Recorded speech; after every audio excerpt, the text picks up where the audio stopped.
গরমে মেকআপ বসছে না, নাকের ওপর দিয়ে আর ঠোঁটের ওপর দিয়ে মেকআপ সরে যাচ্ছে, তাহলে আজকে শিখে নাও একটা ইজি ওয়েতে ওয়াটারপ্রুফ মেকআপ। আমি প্রথমেই ইউজ করে নিয়েছি অ্যাফ্লেজার লাইট ওয়েটেড ময়শ্চারাইজার, খুব ভালো একটা ময়শ্চারাইজার। এরপরে আমি ইউজ করেছি অ্যাফ্লেজার magic drop as a primer হিসেবে। এরপরে আমি ইউজ করেছি অ্যাফ্লেজার one for all concealer palette. এর মধ্যে তোমরা কন্ট্রোল, ব্লাশ সবই পেয়ে যাচ্ছ, তবে এটা ইউজ করার আগে এর মধ্যে অ্যাফ্লেজার ম্যাজিক ড্রপ দিয়ে রাখবে, তাহলে জিনিসটা আরও বেশি ওয়াটারপ্রুফ হবে। তারপরে আমি ফাউন্ডেশন হিসেবে হুডা বিউটি দুটো শেড নিয়েছি, যেটা কিনা ফুল কভারেজ ফাউন্ডেশন। এটাকে ভালো মতন করে ব্লেন্ড করবে, এর মধ্যে ম্যাজিক ড্রপ ইউজ করবে। তারপরে আমি কনসিলার প্যালেট থেকেই সেম কনসিলার প্যালেট থেকে কনসিলিং করে নিয়েছি। ম্যাকের কম্প্যাক্ট ইউজ করার আগে আমি অ্যাফ্লেজারি টিপি দিয়ে মানে ট্রান্সলুশন পাউডার দিয়ে পাউডার সেট করে নিয়েছি। পাউডার সেটটা খুবই ইম্পর্টেন্ট পার্ট ওয়াটারপ্রুফ মেকআপের ক্ষেত্রে।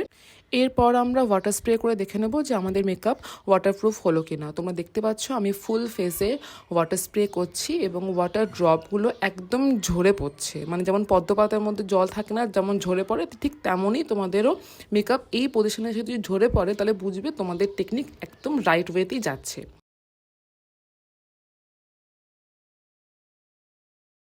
তারপরে একটা ড্রাই টিস্যু নিয়ে চেক করে নিতে হবে যে আমাদের মেকআপ উঠছে কিনা।